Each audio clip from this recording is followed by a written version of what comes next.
Hello everybody. It's my great pleasure to welcome you to this week's talk in the Visiting Seminar Series. My name's Dr. Louis Dielman, and I'm here at the Centre for International Film Research at the University of Southampton. I hope you're all feeling ready to grab a drink, get some popcorn, enjoy this evening's presentation. We had a bit of a debate in the department earlier about whether it's right to call 4 p.m. evening or not, but we decided that if it's time, an appropriate time for you to have a martini, then it's also appropriate to call it evening. So I hope you enjoy yourself and participate fully in the question and discussion section that will come after Professor Pisters' talk.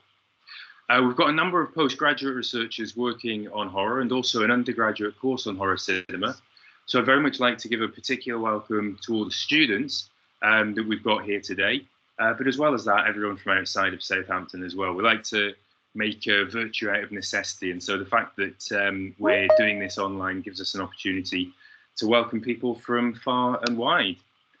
It's my great pleasure to welcome Professor Patricia Pisters, who's Professor of Media Studies with a specialisation in film at the University of Amsterdam.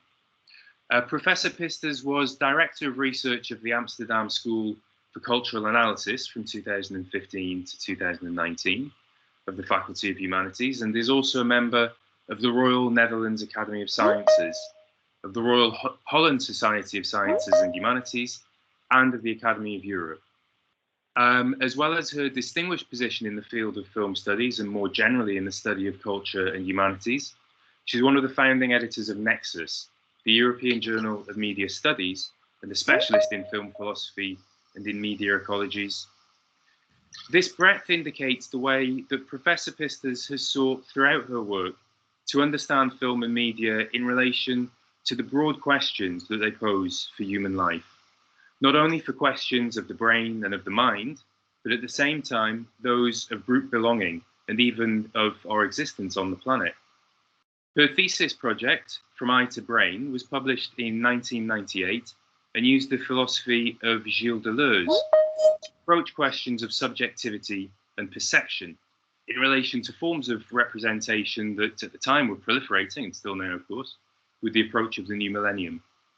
She continued her interest in Deleuze through publications including the monographs The Matrix of Visual Culture, working with Deleuze in film theory in 2003, and The Neuroimage, a Deleuzian film philosophy of digital screen culture in 2012. As well as editing the collection Revisiting Normativity with Deleuze with Rosie Braidotti in 2012. Throughout her career, she sought to cover questions of media theory alongside the ever-changing realities of media culture, and has considered both the film itself and the subject perceiving it as, at the same time, a physical entity and a component of thought, as both a historically located fact and a manifestation of the myriad possibilities of consciousness and the imagination, including most recently a special edition of Nexus on the artificial intelligence machine, moving images in the age of the algorithm. Professor Pisters has also brought her considerable contributions to debate on media and film theory to bear on that most iconic of film auteurs, Alfred Hitchcock, with her 2002 monograph on the running to a second edition in 2007. Although one that I believe will be available only to the Dutch-speaking members of the audience, and whose title I'm not going to embarrass myself by trying to pronounce. More recently, she's brought her analytical light to shine on another iconic figure, although one from a very different context, the acknowledged master of Dutch documentary filmmaking in Filming for the Future, the work of Louis van Gasteren in 2016. So today we're delighted to be able to welcome Professor Pisters as she takes these interests in yet another direction, the poetics of contemporary horror cinema, as seen through the lens of female filmmaking. We're pleased to offer you something of an exclusive because she's going to talk to us today on the launch of her latest full-length monograph, New Blood in Contemporary Cinema, Women Directors and the Poetics of Horror, published just this month by Edinburgh University Press. And this promises to offer a new perspective on interests that Professor Pisters has developed across her career, from those of film theory and femininity, as well as the medium's aesthetics, to those perhaps newer ones of rage, trauma, the horrific, and the monstrous. I'll share a link to the publicity for the book in the comments panel. And I would just like to say thank you very, very much to Professor Pisters for giving us her time to talk to us about this timely and important topic today. So thank you very much. Thank you very much, Louise, for this wonderful introduction. I'm very happy to speak to you here today. I'm, of course, very sorry that I cannot be on the other side of the North Sea with you in person, but I guess we'll all have to live with, you know, the realities of our world today. I'm also very happy that I actually just received the physical copy of my book. And I also saw that Gillian from Edinburgh University Press is here. So I actually want to take the opportunity to thank her and Edinburgh University Press for the wonderful cooperation in, making this book and working on this book. What I'm actually going to do here, you see the cover of the book, or parts of the cover of the book, and the contents pages.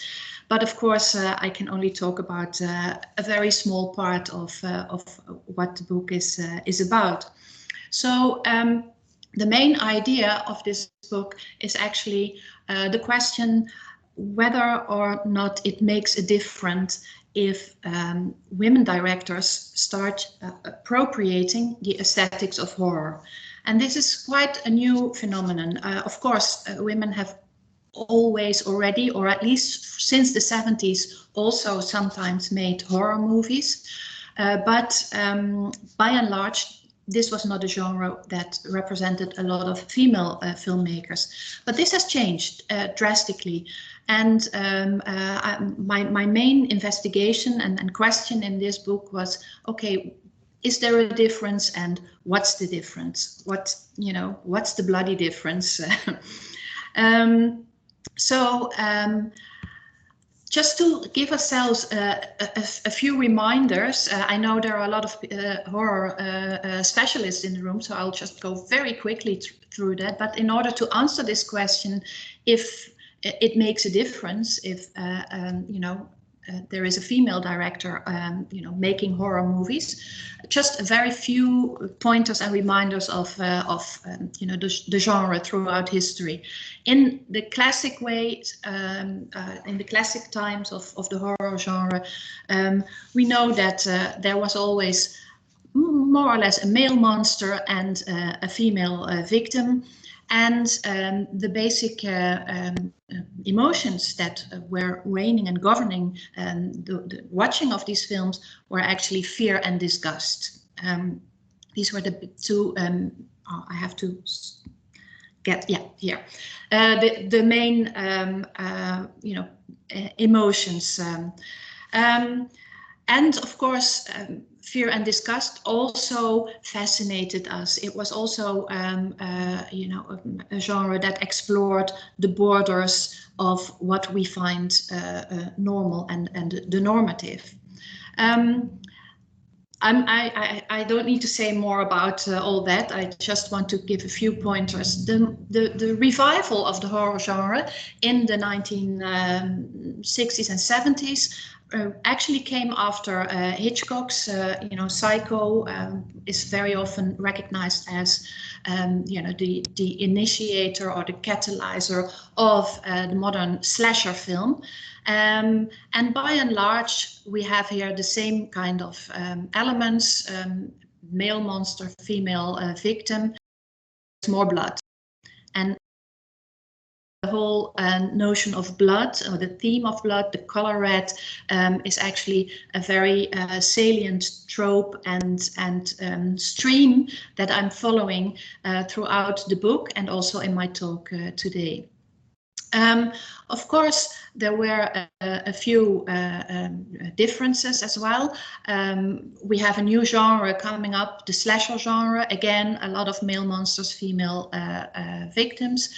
But we have arrived in the 1970s, women's liberation, second wave of feminism, and of course there are also new elements that are, resonate with the horror genre.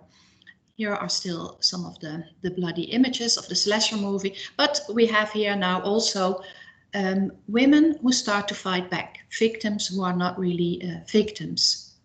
And we also have a subgenre, the slasher rape revenge genre, where a woman is raped and takes revenge. Again, these are all parts of, the political background of the 70s. And this background is interesting and important because I think that also resonates with what we are seeing today in contemporary horror films. And maybe we will talk about that in the questions later on. I'll just move still very quickly through the developments of horror film and the modern horror film. Besides the slasher film and the rape revenge films, there is also the body horror film, which is more or less associated with David Cronenberg.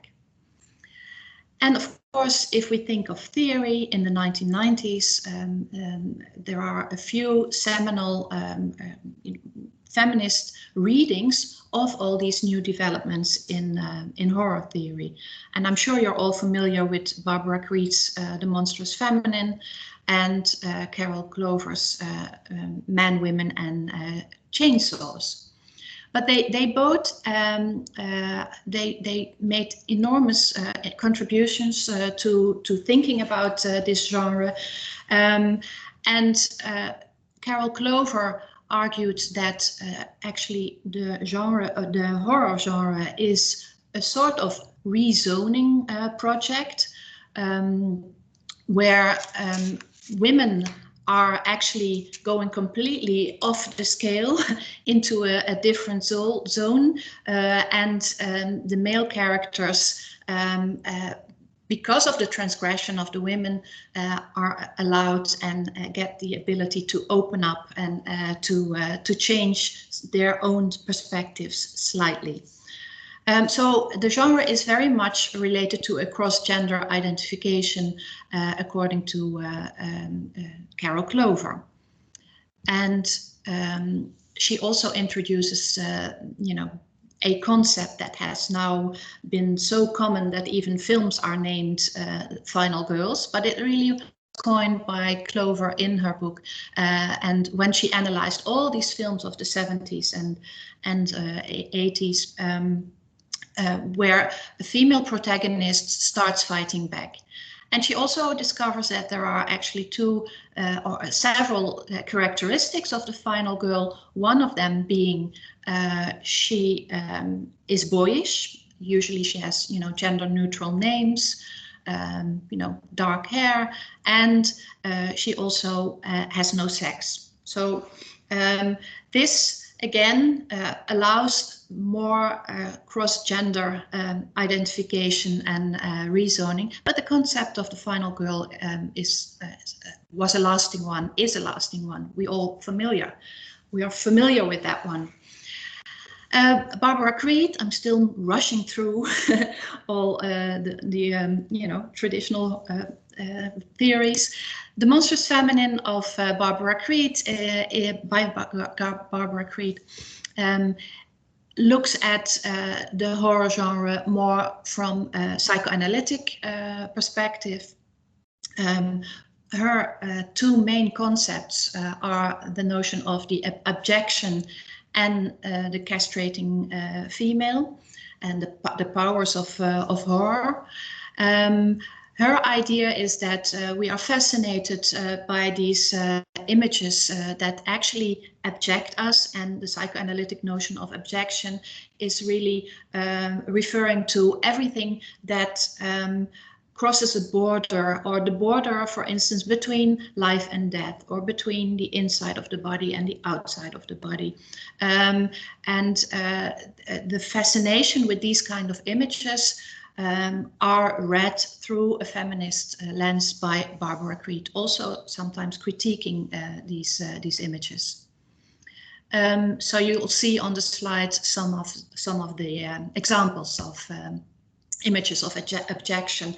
And the main and most abject image that Creed also mentions is perhaps, Carrie and Carrie's pig's blood that is falling over her during her prom, which to Barbara Creed is the ultimate idea and expression of abjection, where we have both blood that is of course part of our in our body. It's also feminine monstrosity, the blood connected and related to female reproductive organs, of course, because we all know that this is Carrie even doesn't know that she is becoming a woman, has her first menstruation at the beginning of the film, so that is part of it, and it is pig's blood, so there are all these border transgressions going on.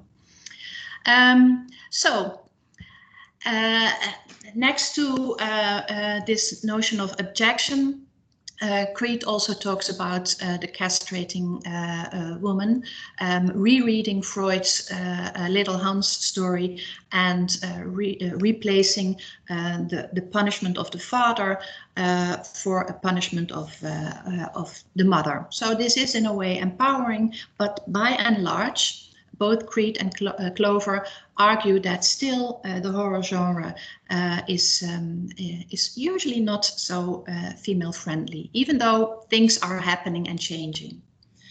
So now we have arrived in the contemporary age, where we see remarkable things happening. The horror genre has really transgressed the B genre, the underground and cult status, moved into art cinema spaces and even into Hollywood and the Oscar nominations and winners. But the most remarkable thing, I think, in contemporary horror is the fact that so many women have started to make horror films.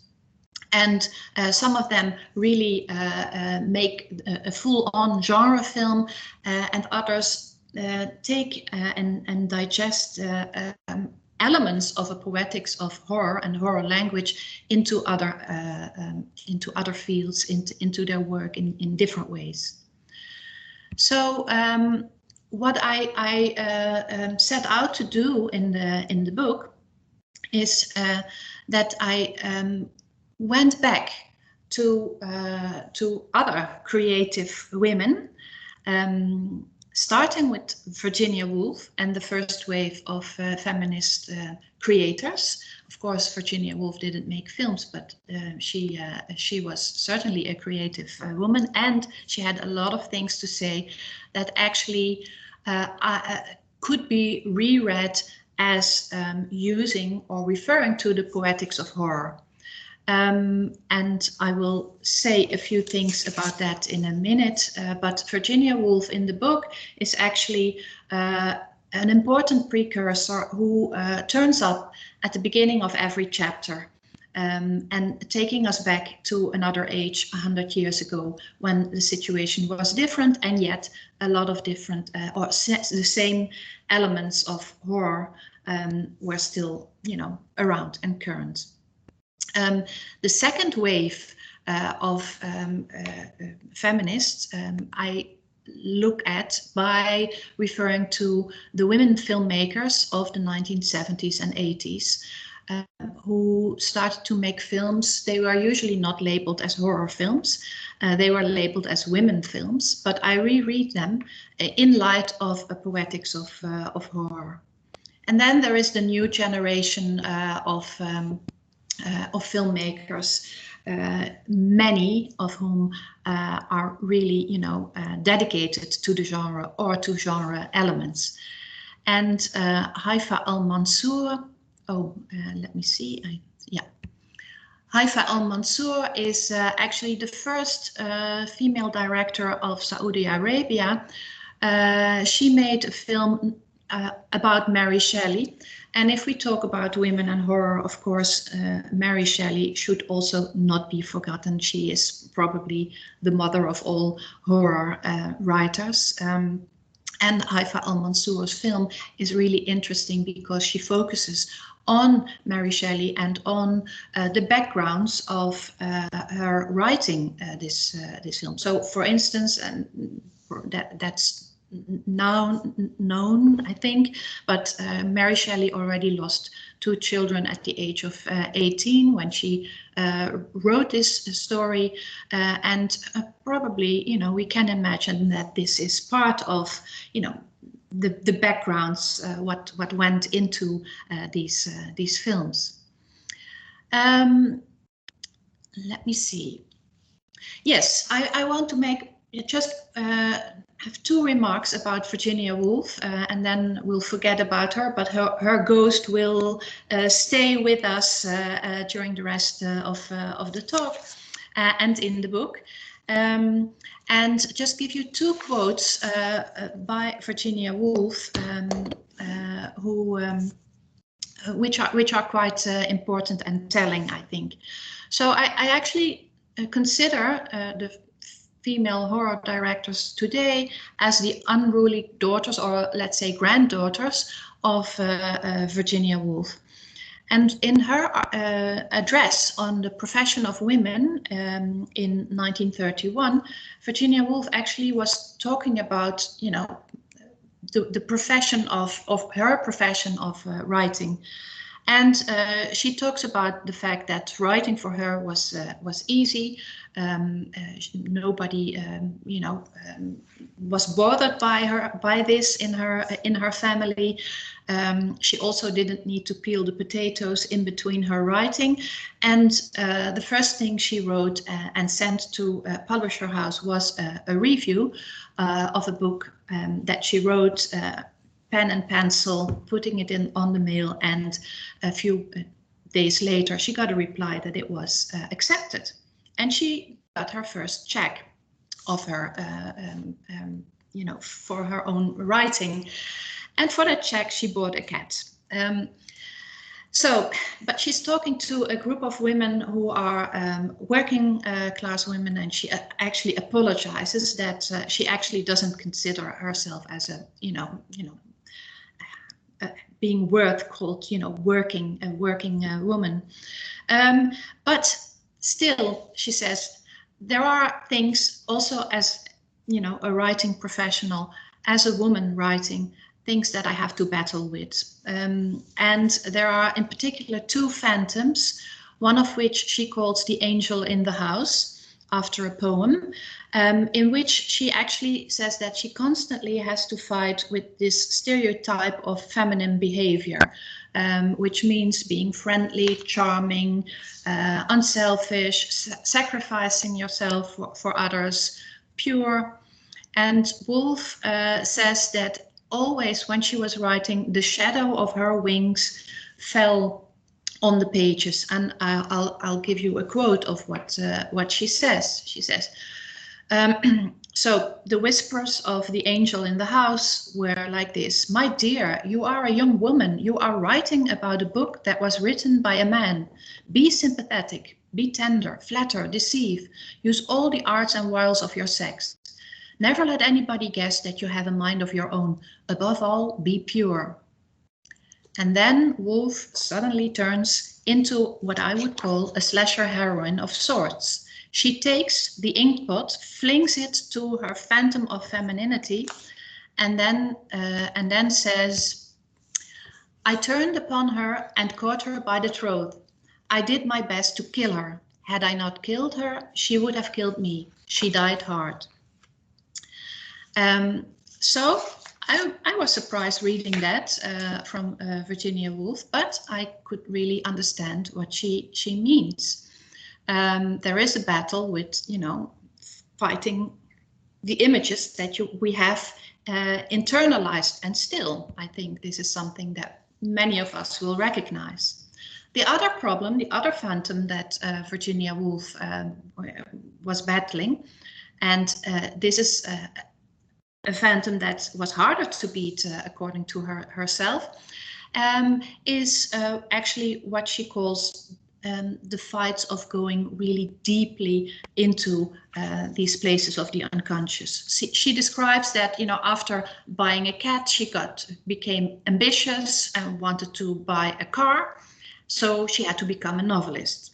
But as a novelist, you have to really submerge yourself into the unconscious. And this is where things got difficult for Virginia Woolf. Let me see. Again, yes. Here I have another a quote from her. So every time she was, you know, diving into the imagination, and she compared it to a big pool where she was just holding a fishing rod. But then all of a sudden there is this moment where she had thought of something about the body, about the passion, which it was unfitting for her as a woman to say. Men, her reason would tell her, would be shocked. So this is a stumbling block that Virginia Woolf encountered, that to really deeply talk about everything that was going on in her mind, in her body, etc. And this, she confessed, was something that, you know, she didn't battle that well as the angel in the house. So now, what all this has to do with our contemporary female directors. I think that in many ways, a lot of the women filmmakers today are still fighting these battles, but they are overcoming it by using the language of horror. And in the book, we will, you know, look at our. You know, I look at different types of horror heroines, daughters and granddaughters of Virginia Woolf, ranging from the slasher heroine to the vampire, the lustful witch, the pregnant woman or scary mother, and the political fury, and even female Frankensteins. So we encounter all these typical, you know, figures of the horror genre, but always with a twist. And this twist has to do with overcoming the stereotypes that we have incarnated, and overcoming the fear of what others, and especially men, will think about us. So how does that look like? So in each chapter after Virginia Woolf's gives us some, you know, inspirational starting thoughts, there is always also a section on the second wave of feminists who made very important films. And for instance, in the first chapter, which deals with avenging and murdering women, we encounter, first of all, of course, Jeanne Dielman. A couple of other you know, filmmakers, female directors from the 70s as well, but Jeanne Dielman in particular. And of course, this film is very well known to you, so I don't need to talk about it. I just want to show this image, which is you know, it's the first, the color palette of the film is very much gray and brownish, and it's only in this very last image of the film where we see some red, you know, a stain on the blouse and on the hand of Jeanne Dielman, and we know what happened to yeah, in this film. But what I find really important is that we can really read this film as a step at silence, a step at the silence of you know, that also Virginia Woolf addressed, the silence and of the fear of self-expression, of self-worth, etc., and of a step at the silence of not being seen. There are several other films, for instance, A Question of Silence by a Dutch filmmaker, Marleen Goris, which is also an important reference here. So I'll just show this as an image, because also, of course, the visuals are quite important in the book, or the aesthetics, and especially the aesthetics of blood and red. And this is another film from the 90s, but also earlier, generation of directors. Ngozi Onwurah made a film, Welcome to the Terror Dome, which is also an important film that addresses the different set of problems of women of color. Because of course we know in the 70s, in at the very beginning, the discourse was quite color neutral, but of course not color neutral. It was very wide, and I think important voices have been raised to indicate that yes, there are similarities, but there are also differences. So maybe we can talk about this later in the discussion, but I would actually like to now move to the one example that I will talk about today. And I have to say that while I was doing the research for this book, I discovered so many films, so many interesting films, that I really had to make difficult choices. But in the appendix of the book, there is a list of over 200 films directed by women with horror themes on a wide spectrum. So I want to say a few things about Revenge, because this is a film that is really speaking in the traditional language of horror. It is a rape revenge film, so it really speaks back to these 1970s films, picking up these themes. And we see in this film at the beginning a girl called Jennifer, and Jennifer is the same name as the heroine of the 1970s slasher film or rape revenge film, I Spit on Your Grave. But Jennifer arrives with her boyfriend in a very beautiful, colorful desert house.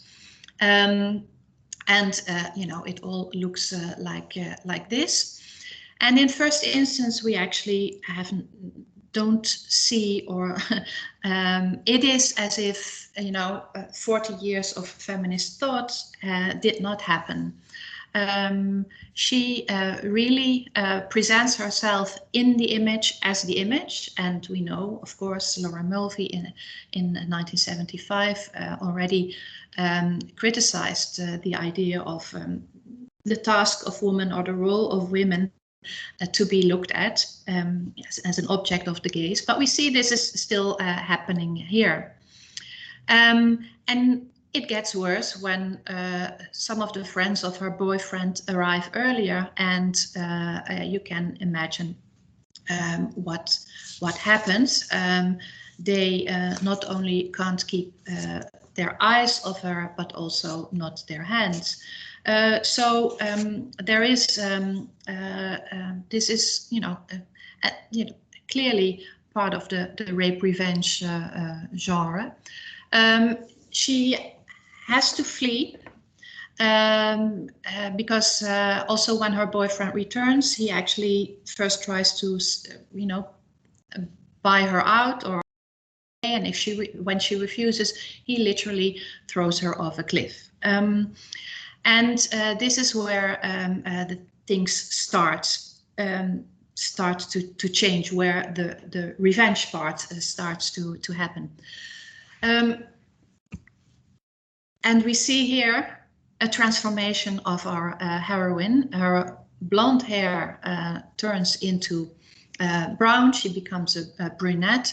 And what is interesting actually is that the actress, when she talks about her role and the two different roles that she had, is that in the first half of the film, she always kept Marilyn Monroe in her mind as a reference, and especially Monroe's biography, where she says that even if when she was alone, she always behaved as if somebody, a male gaze, was watching her. So this was what she had in mind, playing this part of her role. And in the second part, she actually had a very different set of thoughts, where she very much actually connected to the animals, predators, cats, in terms of her behavior, crawling, being on the alert, moving like an animal, a sort of becoming animal, is then part of her repertoire of doing this role. So from being the image, she enters into a much more dynamic relationship with her environment, with her body, and in that sense and way also transforms herself. Well, the film is completely over the top, as a good slasher film has to be. And in the second half of the film, we also see blood for the first time. And it starts with one drop filmed in macro lens, very, you know, it's like a shower, like Carrie's one, but it's just one drop falling on an ant. And this appears to be the blood of our heroine, who actually didn't die from the fall. You have to watch it all yourself to see how this all happens. But from then on, she really goes on a bloody trail of her perpetrators, because they all chase her through the desert. And it ends up in like this here. This is back in the house that we saw in these beautiful colors. And here we have the house at the end. Now, there are a few things interesting here. First of all, of course, the difference with Jeanne Dielman and the blood in that film and the mise en scène, and the gallons and tons of blood that is gushing throughout the second half of this film. But there are a few other differences that make that this film is different, does present a slightly different perspective while using all the same elements of an earlier genre. The first crucial difference is actually that we don't see the violence of the rape that is put upon her. So this is what is very often happening in the older slasher films, but here in this film, this assault is not repeated in the image, even though everything that leads up to it and what happens is gruesome. So that's the first difference. Another difference is that her transmutation, when she becomes this heroine, animal-like superheroine, is empowering. And this, again, if we look at Jennifer in the 1970s film version, she in the 1970s version, she seems to be possessed. She starts wearing white drapes and becomes almost like a mad woman performing her revenge. Here we see that there is much more agency in the body of the heroine. She knows what she's doing, and she's acting herself. And then the last difference also has to do, of course, with the male nudity, which we don't see a lot in the 70s films, but we see sometimes appearing in horror films of today, and certainly in this one, which of course also indicates a sort of vulnerability. So here we have a few differences within the genre that are quite salient.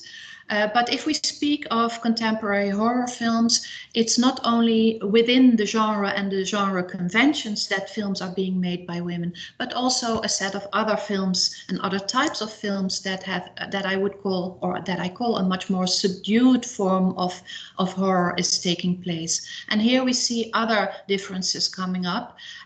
So for instance, Esther Roth's retrospect, is a film, again, where there is not a lot of blood, but it is a film that really puts us into the mind of our heroine, a woman who probably suffers from a postnatal depression, but it is a very uncomfortable film, giving us constantly this feeling of threats of domestic violence. You really don't know exactly what happened and what's going on in the mind of these women, what happened when. It's very jagged, and we enter into this jigsaw of confusion. If we think about violence and women and violence, this is at the other spectrum of the horror genre, where everything is much more subdued, ambiguous, confusing, etc. So here, I think there's much more to say about this film and how the film is doing this, but I think that is another element that is interesting to look at. And finally, if we talk about murdering women, there is another also television series that are interesting in this respect, and I want to mention, and I also analyzed more in depth, Alias Grace, Mary Herron's miniseries, based on Margaret Atwood's book Alias Grace, which is the historical investigation of a murderess from the 19th century. And what's interesting in this film, again, is that we enter her mind constantly. But here we have a heroine who is very conscious about what she thinks on the one hand and how she is being looked at on the other hand. Again, there is a lot to say. I think this is a wonderful and beautiful series, but there are a lot of images of horror also in this film, and blood is another theme again in this. It's not a film, miniseries. So far, actually, so I've just only been talking about a few elements of the first chapter, which deals with this theme and trope of the avenging woman, murderous women, violence, and the different ways in which this all has been picked up. But these examples already can just motivate some of the concluding remarks that run and more general elements that I have noticed while looking at all these films and going through the different types of versions and genres, etc., and the different types of blood. So there are a few, actually 3 general points that I think that summarize the difference, the bloody difference.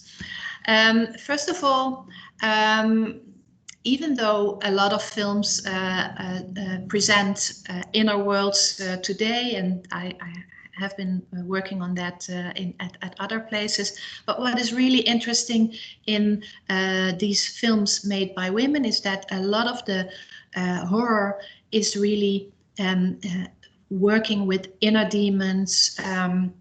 These films bring us into an intimate point of view very often. And in that sense, really talk about, for instance, the monstrous feminine, not from an outside perspective of fear and disgust, just as, an image that we want to reject, but really bringing it in and also asking us to confront ourselves with our inner demons. The second very more general conclusion that I have is that the horror genre actually is no longer just confined to fear and disgust and variations of that, but that it actually covers a whole range of negative emotions, which include ugly feelings like jealousy, irritation, the smaller negative feelings, paranoia, and also emotions like sadness, trauma, and you know, everything connected to wounded selves and wounded societies. And the final, oh, sorry, that one was too quick. The final general characteristic that I notice is that a lot of these films, and again, this is not particular just only for horror films made by women, but it does change the genre when we see that many or almost all of the films that I have been looking at in one way or another transgress genres. Of course, I just talked about revenge, which is very much staying within the genre, but there are a lot of genre transgressions, and very often so in a way that they are not understood in this way. So, for instance, there is a film, Dark Touch, by Marina de Van, which is it speaks in the language of horror, but it's actually very clearly also, it is a film about child abuse. And in many of the critiques on the film, this was seen as something that was really not belonging to the genre, and it was really considered as very controversial. And the French government even didn't want her to make the film, and she made it, I think, in Ireland. She didn't get any funding. So here we have a horror genre talking about a very traumatic event that happens, unfortunately, a lot in reality. And also the other way around is happening. For instance, the film System Crasher is a psychosocial drama, actually, about a little girl who